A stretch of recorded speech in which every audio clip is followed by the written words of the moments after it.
my maternal grandmother was quite the baker and cook. Nothing fancy, but just old-time recipes and stuff. So back in 1994, my Aunt Gay compiled recipes to remember. After my grandmother passed, and she gifted all of us grandkids a copy of this. So this has been my go-to for pie crust and other assorted recipes, including our infamous bunquette, which I will make one of these days. This is the bread and rolls section. I have no idea how old this recipe is, but my guess is it's probably 100 years old, if not more. It's a butter ring, is what it's called, which cracks me up because there technically is no butter, it's margarine, but I'm substituting butter for it because it's better than margarine. So I have to heat milk. Mostly, as you can see, I kind of got everything that I needed out. So you gotta warm up a quarter cup of milk.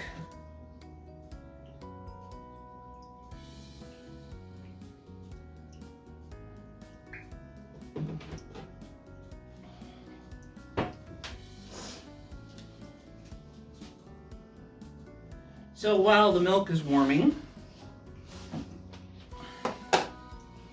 we need 3 cups. You want to get the flour in the cup and then scrape along the top.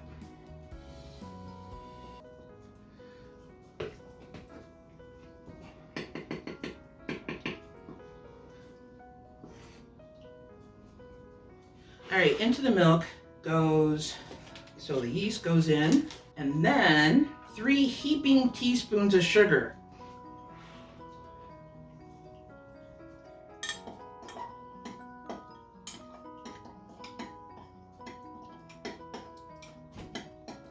It does not want to dissolve. I have no idea what to do when your yeast doesn't want to dissolve.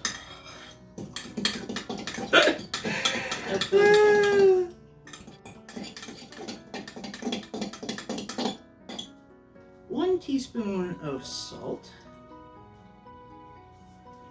2 tablespoons of sugar,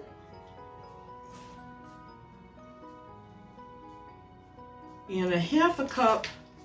It calls for Blue Bonnet margarine. We are not doing Blue Bonnet.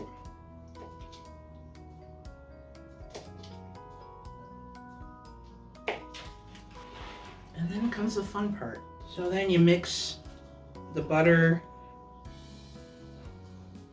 and make a mess.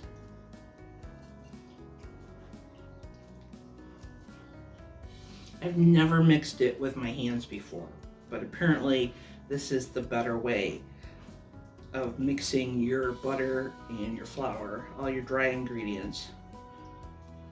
Well, butter's not really dry, technically.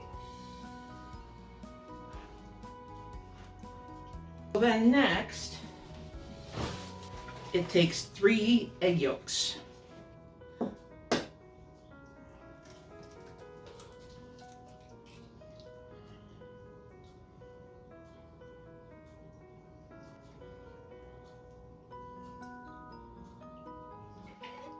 And then you have to beat said egg yolks.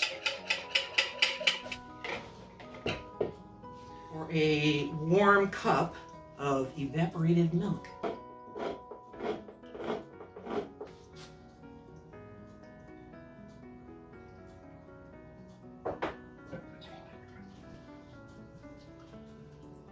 One teaspoon of vanilla goes in with the eggs. I would think you don't want the evaporated milk to be boiling hot because then you'll cook your eggs. And then it just says put the wet into the dry ingredients and mix all together.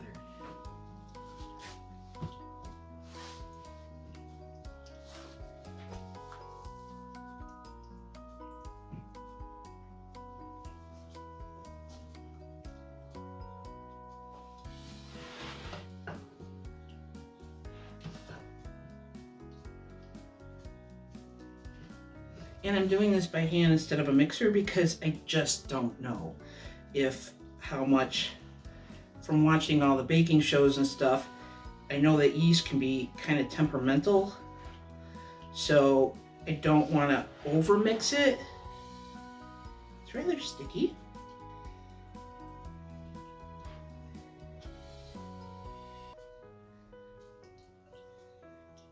That's what it looks like.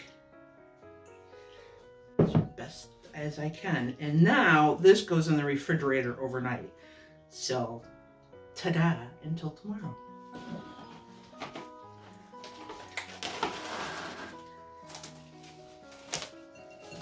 Here goes nothing.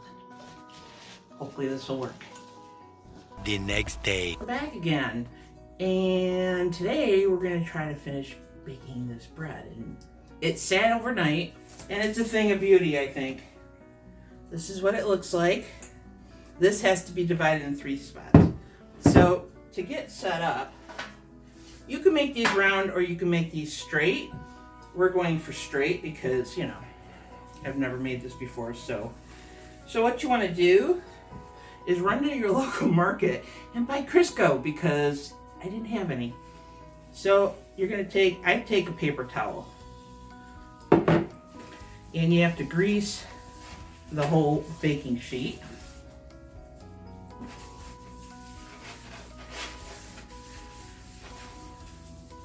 And if you used a round tin, you would do the same thing for the round tin. And you don't have to flour it, you just have to grease it. Just flour your surface.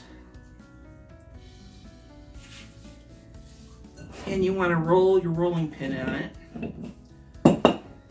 And your dough is going to be a little sticky.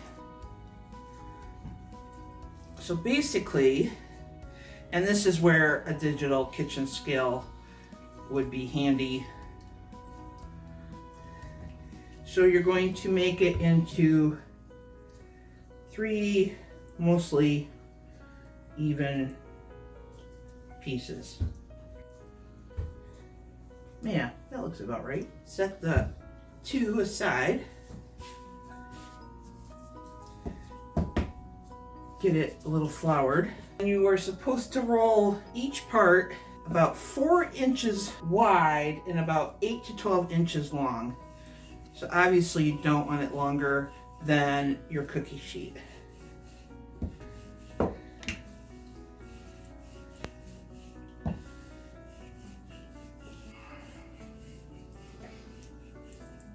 You need to cut this into 3 strips.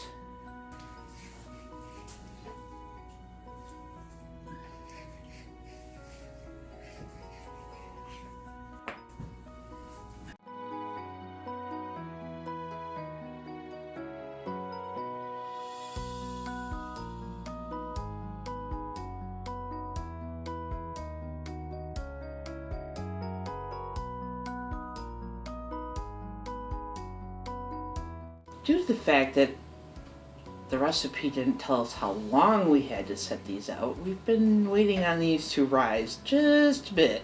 So now they have to go into a preheated oven at 350 for about 20 minutes.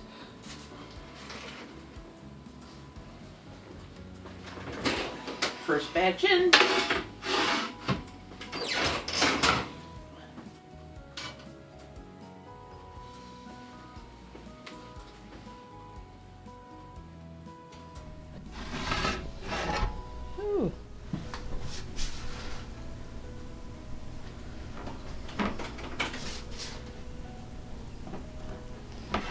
Looks a little better. That one looks better.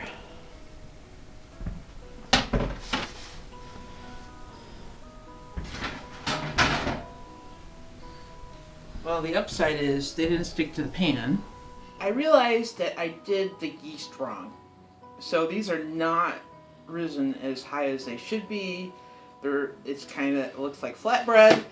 Found out that I probably overheated the milk. You should add the yeast and the sugar to the milk and not the other way around. So at some point I will attempt this again. Maybe on camera, maybe not. But so we got 3 loaves. Her recipe calls for some confectionery sugar, and there's no measurements, so you're on your own. I'm using a half a cup, which would, I'm thinking, be just enough. Just a little vanilla.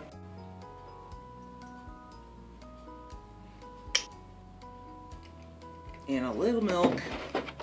And you probably want to go slow with the ingredients.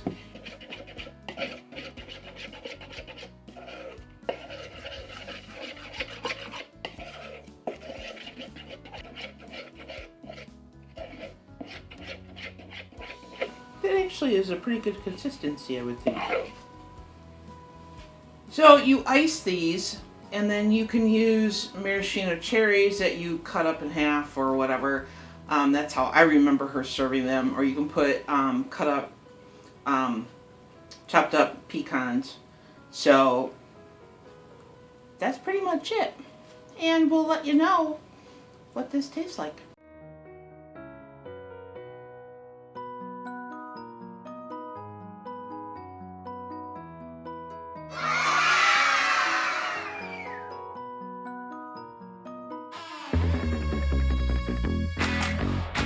Do hip kicks.